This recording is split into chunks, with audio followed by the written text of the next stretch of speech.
good morning. This is Richard Hsu, host of Hsu Untied. This morning, I'm really thrilled to have with me as my guest Erik Puknys, who's a partner at Finnegan Henderson.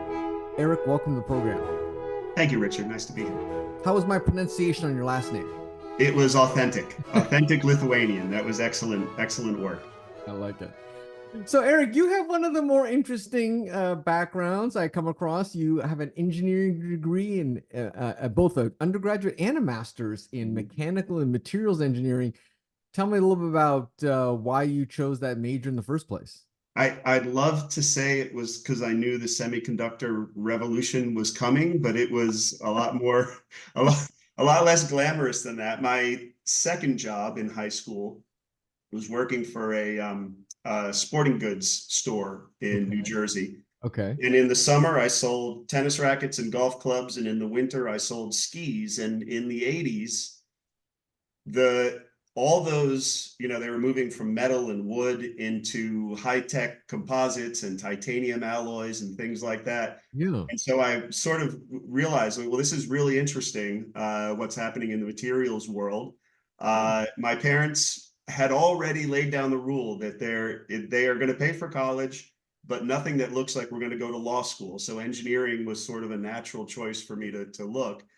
And so I talked to my uncle, who was a professor at Clemson University, and he suggested that I look into material science, and that's where I ended up. Huh. And when you chose that major, did you have any idea what you were going to do as a career? What were you thinking?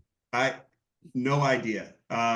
Going into college, no idea. If you had handed me a pen and a pad of paper on the day I graduated with either my undergraduate mechanical engineering degree or my master's degree in material science, I would not have written anything close to where I am now. Well, you went on to graduate school. Were you thinking, you must have been thinking about a PhD then, sort of, no? Not really.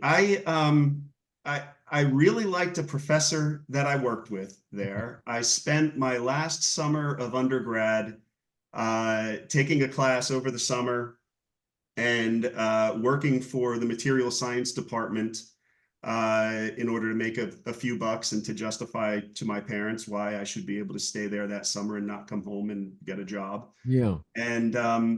And got to know the professors, got to play. I joke that I got the only softball scholarship that was ever given by Vanderbilt Graduate School in engineering, because I would, play on the team with, they were kind of some old school Southern professors. So softball, and then you'd go out to the bar, and I just got to really know them very well. And they convinced me to come to graduate school. I was thinking about maybe a PhD, but I had my sights on a pretty girl who had moved to Washington, D.C., and I was ready to get out after getting my master's degree and chase her up to Washington.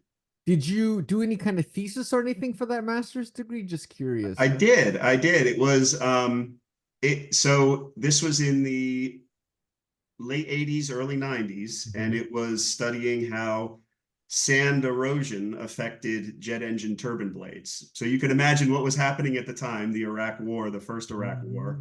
And so General Electric, I believe, sponsored my research, and it was great. I got to go to England and present my thesis to a bunch of international professors, and everybody felt like I was really contributing to the war effort. All my peers, but I think the reality is GE took my research and kind of put it in a drawer and said thank you very much. But I don't know. What did you discover? How bad is sand-on erosion of jet engines? It's awful. It's a matter of they sent me a bunch of little tiles. It sounds very high tech. It was really, I just would sandblast little tiles and then look at them, weigh them, and then look at them under a microscope and look at how they were damaged by the sand. And so in my report, I talked about certain processing is more resistant to this kind of sand erosion. Other processing is more resistant to that kind of erosion. So it was, it sounded very high tech, but I would walk out of my lab with sand in my hair and picking sand out of my eyes and my, ears and all. So it was an interesting experience. It was a great experience, though. Well, and you were simulating the sand erosion, basically. Is that right? Yeah. Okay. Yeah. Okay. That is hilarious. All right. Well, now you got to tell me. First of all, your parents were both lawyers. Why didn't they want you to go to law school? That's kind of a So they came to the law late, okay. and they were not. You know, your audience, and I've seen who you interview. Their kind of lawyer was a different world than the world that Okay. we work in. I So they came to the law late.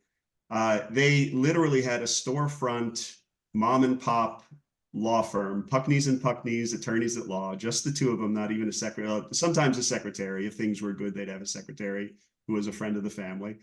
But they, as you can imagine, in the 70s, a woman lawyer, she's going to have mostly, and my mom mostly had, at least in the beginning of her career, law career, uh, divorces and child custody, which yeah. is just the worst of, you know, talk about just people going out of their way to be nasty too. There's nothing like a breakup to bring out the worst in people. For sure. And so she was really run down by that.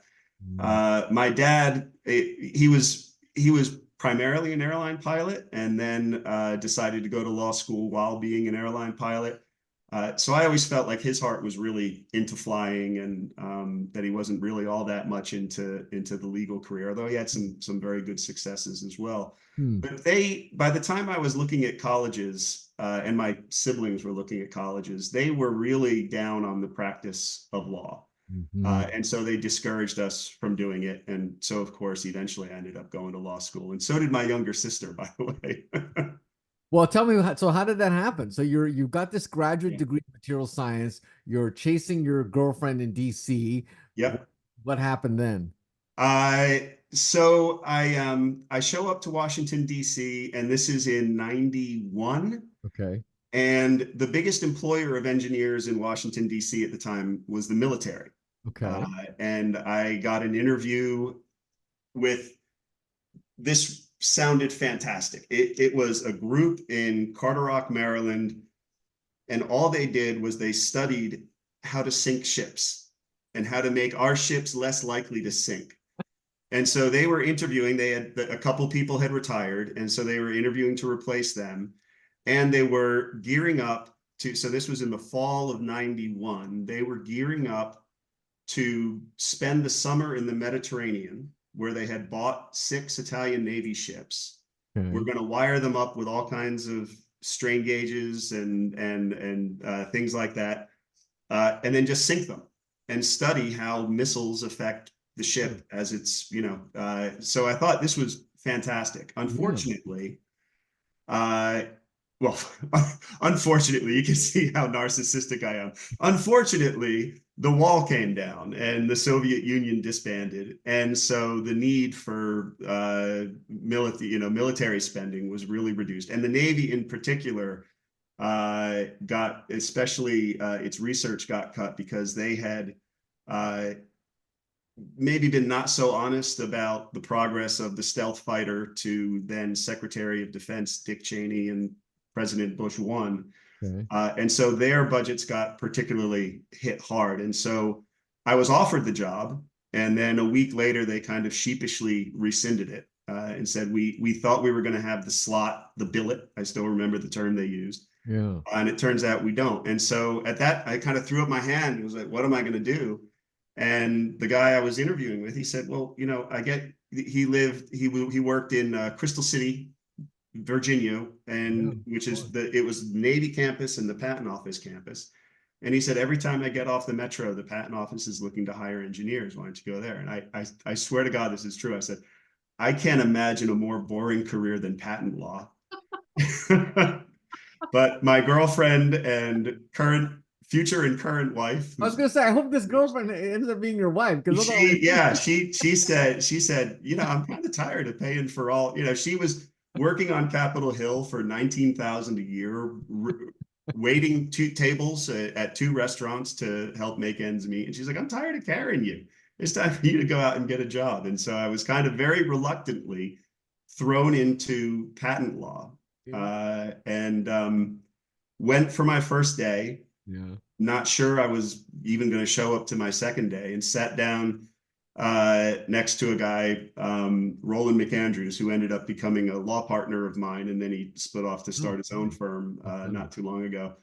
But sat down next to him and was like, I'm going to come back. I really like this Roland guy, and I like what I hear here. And eventually, I was convinced that this was actually a very good career to get Funny. it. So you worked as a patent examiner then, I obviously. was a patent examiner for a Yeah. few years. Yeah, yeah. Oh, that is hilarious. That is really hilarious. I mean, oh my. And so you actually liked the job? It wasn't boring looking through prior art and you know I rejecting I kind of so I they are realized I needed to examiners. go. So that I swear to God, this is true. And you're going to roll your eyes, and your listeners are going to turn off the interview because they're going to be like, this is just a bunch of BS.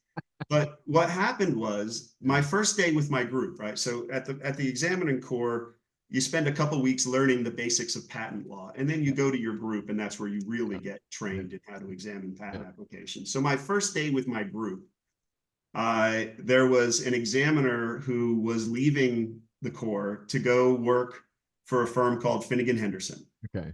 And so I was at lunch, and all these examiners were talking about Julie and how talented she was and how smart she was. And she was, getting straight A's at George Mason School of Law. And she's going to work for this great patent firm called Finnegan Henderson. And I went home that day to my girlfriend, now wife, and said, I know what I'm going to do. I'm going to go to law school. And if I'm lucky enough, I'll get a job at Finnegan Henderson. And Which that's I'm what I did. assuming at that time you didn't even know what that was. I'm guessing. That was the first patent law firm I'd ever heard of. Now, there weren't a lot of patent firms at that time that would hire examiners to go to school at night while working for the firm during the day. There were probably 3 or 4 or 5 in the DC area. Now it's pretty common, but back then there were only a handful of firms where that was an option. And that's exactly what you ended up doing. That's what I ended up doing. Yeah, yeah. I Hilarious. ended up in school for a year, and then got married, bought a house, and became a student associate at Finnegan Henderson, all within about a 2-month span. So So if did you're you going to change work? one thing, change them all. So you went to school, went to law school part-time while you worked as a patent examiner. Yes. Okay. Yeah. And so you Yeah. did that throughout law school, and then you joined Finnegan basically as an associate at that point. So after my first year of law school, so it's a 4-year program if you go at night. I'm sure you know that. Yep. And after my first year, I decided to apply to Finnegan and a couple other firms. And so my last 3 years of night school, I worked for Finnegan during the day in a position called student associate, which we still have today. And it's I think one of the great programs that the firm established, because a lot of the senior partners now started as student associates with me. And so I think just, the success of that program speaks for itself. Yeah, for sure, for sure. Now, when did you make the switch over to litigation? Because I assume you did prosecution for a while, or tell me a little bit Yeah. how you got involved. Yeah. I mean, a litigation practice is not very good. Well, one, I wasn't a lawyer at the time. So, but even like during the summers, I would get involved in litigations, back in the day of document review, which were boxes and boxes in a conference room that you and your friends would end up going through for hours and days at a time. And I kind of liked the camaraderie of that. I didn't really see the fun part of litigation yet, but I liked sort of the spirit, this esprit de corps of the group. And then when I graduated, I took the firm. The timing was perfect. They opened up their Palo Alto office right after I graduated, so the timing was perfect for us. So we moved out to California. And in law school, I kind of knew that I wanted to do litigation, especially, I mean, it would be great, especially if I could do appellate work. I had done moot court, and it's impossible to work at Finnegan and not think of the Federal Circuit practice as kind of the premier practice for patent law. Like if you're going to be the marquee patent star, you're going to have a good Federal Circuit docket. And I just have always had that in my mind. Yeah. And so when I moved to California, it was a perfect excuse to sort of shed my prosecution docket and get right into litigation. Northern California was a great place to start doing patent litigation. Interesting. So how did you like law school? I mean, you weren't obviously it wasn't on your radar. Did you have any hard time adjusting I after? loved it. Oh, you I loved. loved it. Huh. I'm not an engineer. Hmm. I like that. I like a field where there is not a clear right answer, I see. Yeah. right? There in engineering, that bridge is going to stand up or it's going to fall, right? There is a right answer. Yeah. Whereas I always liked, if you look at it this way, if you look at it that way, you can make a good argument to support either proposition. And I I performed so much better in law school Uh, than I did in engineering. I got better grades in law school than I did in high school, and that's not an exaggeration. yeah. I really took to law school well. Huh, interesting. Well, what do your parents think now? You're obviously a successful Ah, partner. You do patent they law. are very happy. They're yeah. So when I told them that I was going to law school, I was not expecting them to criticize the decision Yeah. at all, Yeah. and their view was basically, yeah, that's where you're going. That's a different world. You're not going to have a client call you up at 3 in the morning that her ex-husband came by, beat her up, and took the kids, which is not unusual in Yeah. a family practice kind of law, and so they encouraged us, and my younger sister also went into corporate, into big law Yeah. as well, Yeah. and so they recognized that that was a completely different beast. Interesting.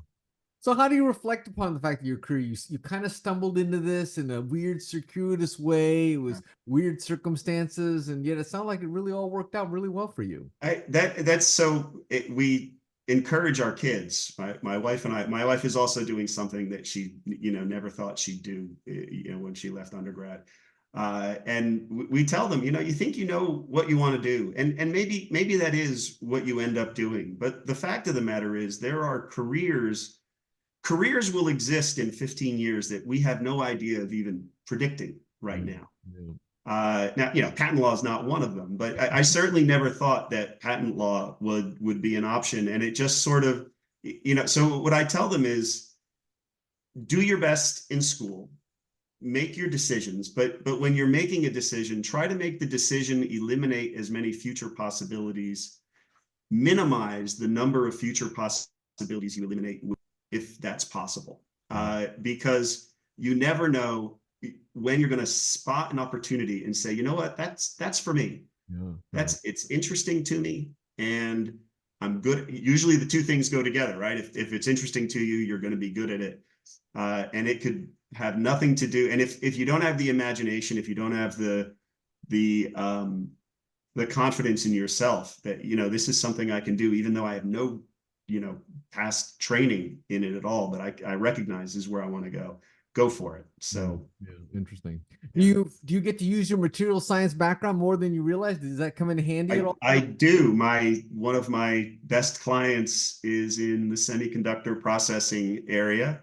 Uh-huh. And so I find, and what I find, so everything they are doing is so far beyond anything I've learned. Yeah. Yeah.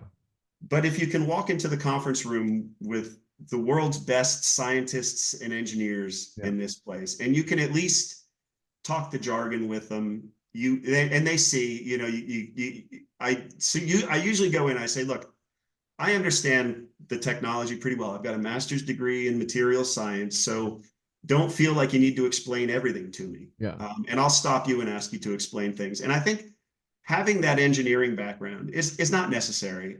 I litigate with and against great lawyers who know the technology, who were English majors or Russian history majors, something like that. Yeah. But I think it helps with like the initial meeting with the clients that this is somebody who understands. We're not gonna waste a lot of time explaining the basics to this person. Yeah. It's also very good in taking depositions Mm. because I get like here's this engineer on the other side, even though he knows you're the enemy. But he's been going to cocktail party after cocktail party for 30 years trying to explain his research to people. And I walk into the conference room, and my first question is, so tell me about your invention. So even though he knows, he's been prepped to know to keep his guard up around me, there's an initial, like there's just I think a little bit of credibility that you gain with the engineering background that maybe some of my peers don't have, which once the questioning starts, the good ones will dispel any doubt that they know the technology. Yep. But I think those initial meetings go a little more smoothly. Well, Erik, this has been a fascinating conversation. I really enjoyed chatting with you as an engineer who became an IP lawyer myself. I loved hearing your story. I loved how your circuitous career path and it all worked out. And I love how you really enjoy what you do. So thanks for taking the time to share it with me. Yeah, a lot of fun. A lot of fun. Take care. This is Richard Hsu and Erik Puknys. Thanks.